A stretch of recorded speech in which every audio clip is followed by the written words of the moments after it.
Hey, I'm James from Smoke and Dad Barbecue, and I've just returned from a week in Texas, and it has me challenged a little bit of how I've been thinking about good smoke or bad smoke in Kamado style grills. Tell me you're in Texas without telling me you're in Texas, am I right? Let's get after it. So I will have a bunch of amazing content to share with you over the coming weeks and months from this trip in Texas. But it included a sit down and talk with Aaron Franklin from Franklin Barbecue and his pit, and some thoughts on brisket in the world of barbecue, as well as with John Bates from Interstellar Barbecue. I was able to eat at Leroy and Lewis, Black's, as well as Bar-A-BBQ. But it's the Bar-A-BBQ experience that stands out above the rest for a couple reasons. One of them is the opportunity that I was given to cook alongside Cooper. He had a big green egg in his shop, and I was able to share my interpretation of his cold smoke method, but doing it on a Kamado grill. And I was able to get his ranking, sort of a real Texas pitmaster ranking my food. And I don't want to spoil what's coming because it was pretty awesome, but I'll give you a little bit of a teaser. That's a great looking rib. I can't believe that came off that big green egg.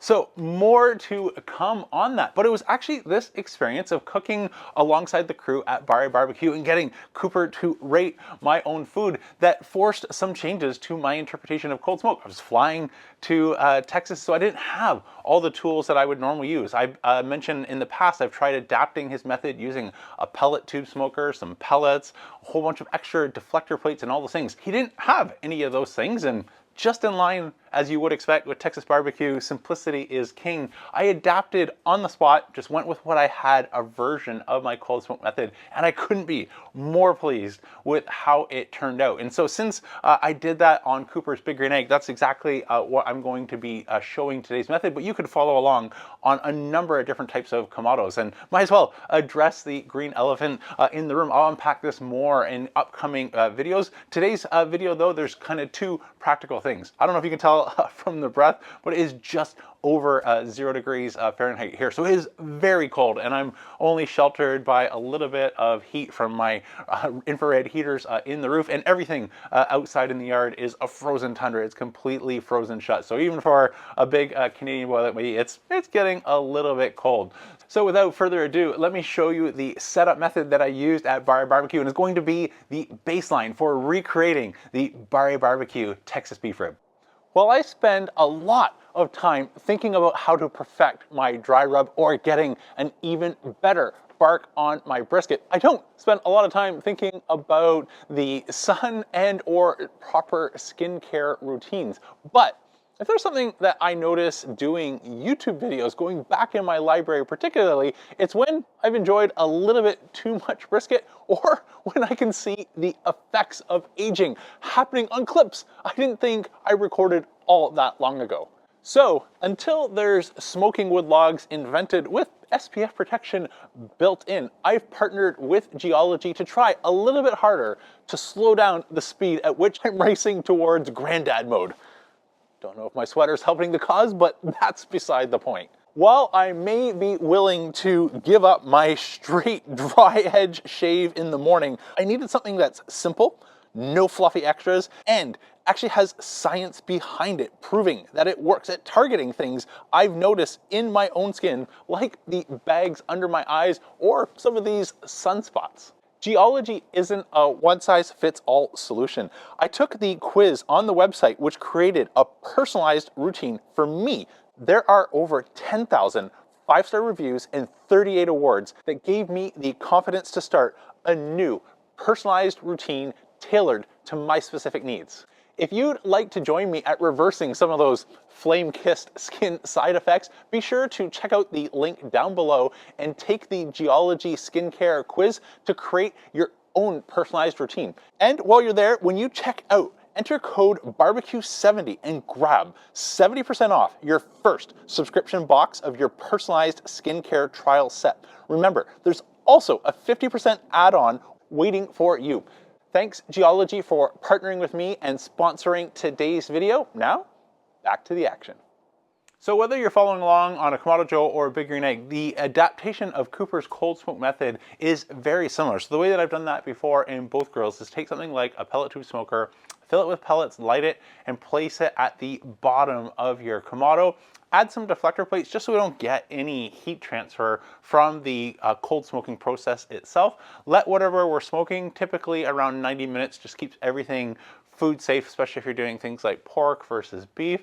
And then after we've done a cold smoke method, transition into a hot smoke method. So the setup on the Big Joe and the setup on the Green Egg is very similar. Where things get a little bit different, and I discovered this at Bar-A-BBQ, where I didn't have the assistance of pellets or my smoke tube and had to rely instead on smaller pieces of proper Texas post oak, which is all the restaurant is using, is I found there's a little trick or a benefit of the expander system. So even though the setup looks very similar, the expander, I can actually remove the cooking grates and have a deflector out and have complete access to the fire. And this allows me to not only have easy access to the fire, but get even more clearance from that fire and use the top sliding expander rack, which was really easy to use and simple. On the Kamado Joe system, the raised rack sits on the grid notches itself, so it's not possible to do that. Instead, you have to do an adaptation of the Franklin brisket method that I showed a couple years on the channel, where I just put a deflector stone or a soap stone down, and then I slide the wood chunks in under that. So you still get some of the same benefit of the smoke, you just don't get the extra clearance. It's that extra clearance, though, I think gave me an advantage, because one of the things that Cooper mentioned when he was trying my ribs, he was just marking not only on the smoke quality, but the render of those tough to render intermuscular fats in the knuckle on something like the St. Louis ribs, which just came out absolutely fantastic. So I think we might be onto something in that discovery in terms of taking advantage of the heat in the top of our ceramic to go along with our cold smoke method. So to keep things as close as possible to the method that I developed at Bar-A-BBQ, that's what I'm going to use on these Bar-A-BBQ inspired beef ribs. And so to get things started, I added a small amount of charcoal. So we're talking by about a handful is what you need as a bit of a coal bed. So I used my Grill Blazer grill gun, got that fired up, placed those coals towards the back, and that would allow me to have a coal bed. So once we started adding wood splits, this is too big, but something about half the size, about 6 inches and a couple fingers width is the ideal size for our smoking wood. And then I placed the expander system in with one deflector stone, and then later on I thought, well, hey, I can overlap them versus having them completely closed and get an even larger protected area underneath the beef ribs. And all I have to do then is just lift it up, throw on another piece of wood, and set it back down. So that's what I decided for today's beef ribs. I'll let you know once we get into the taste test whether or not that's something I'll do again, or if I'll just go back to the even more simple method with one half moon like I did at Bar-A-BBQ. The wood splits tend to last a little bit longer than what you think when we're going for a cold smoke. So just like at Bar-A-BBQ, I wanted to run my Kamado at about 200 degrees Fahrenheit. So to do that, I had the bottom draft vent to about a pinky's width open, and the top vent all the way open. This is to avoid creosote. I want to cold smoke for a couple hours. On the pork ribs I did for Bar-A-BBQ, I did 2 hours of cold smoke and then 2 hours of a hot smoke or a normal cook. For these beef ribs, I'm going to go for more like 4 hours and run the temperature a little bit hotter, sort of that 200 to 225 degrees, so we get the benefit of the render along with some of that great smoke. Once we've got a fully set bark, if you wanted to transition just like I did for Cooper to a hot smoke fire, where you just add some charcoal, use your grill gun again to get those coals burning so we don't get any of the new coal ignition flavors, which is the not ideal flavor from charcoals when it is first lit, but I can get white ash over coals in under a minute using the grill torch. The plan then is just to keep adding wood all day till my bark is set, transition to a cooking fire, and then when these reach an internal temperature of 195 degrees, that's again something all the pit crew in Texas were so willing to share, whether it was Interstellar, Franklin's, or Bar-A-BBQ. They're pulling their big cuts like brisket and beef ribs a little bit earlier in that 190 to 195 range, and that's exactly what I'm going to aim for today's beef ribs, and then add them into a foil pouch with some smoked beef tallow that I use from leftover brisket trimmings, and put them in my oven that I can override the temperature from 170 down to 150 degrees Fahrenheit, hot hold them in the oven, and then we'll be ready for our taste test. So while I might need to wait a couple hours for you, the way to go by just like that. Well, these chuck beef ribs look amazing, but honestly it's a race against the clock before they start to freeze up in these sub-zero temperatures. So let's get this moving along and see how we did with our taste test. Oh, I like what we see. So what we have here, hopefully that's coming through in the camera. You see the fat, it's gone from white in color to that golden caramel brown. We've got great smoke, great bark, that render again where we've got any of that intermuscular fat. Just so gently squeeze it and it starts to run. This looks really good. Let's find out.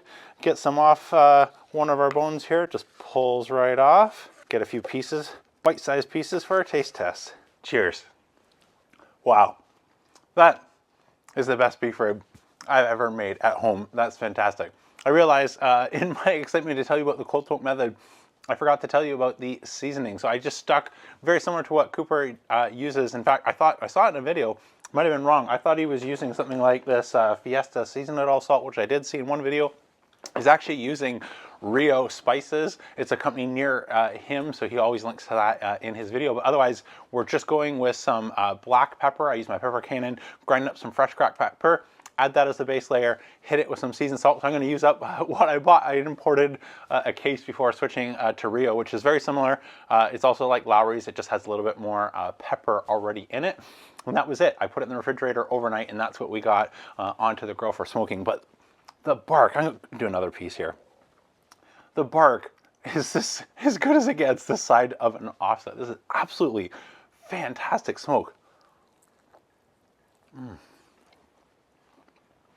The render, juiciness, flavor, ridiculous. It's so good. This is fantastic. Now, I will mention a couple of things.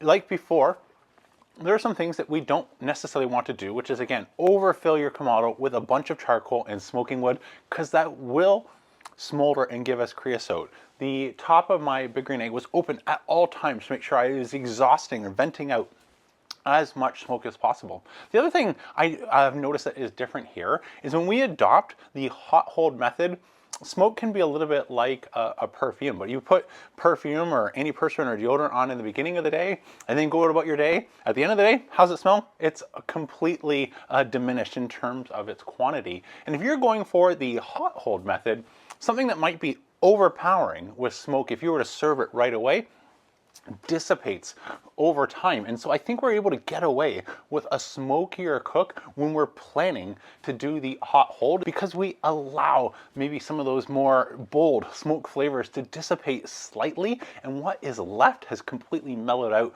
Maybe similar to a concept of cold smoking cheese. I'm not sure, maybe that in 24 hours that's what's going on, but it is absolutely fantastic. I can't wait to share the rest of my Texas trip and some of the things I learned and are bringing back and inspiring and challenging me to recreate at home, or how I think about doing some of these techniques and make them possible on a Kamado, no matter what you're following along with. Can't wait to tell you more. And again, I will in an upcoming video tell you a little bit more about what's going on with Team Green. That's it for today. I'm James from Smoking Dad Barbecue.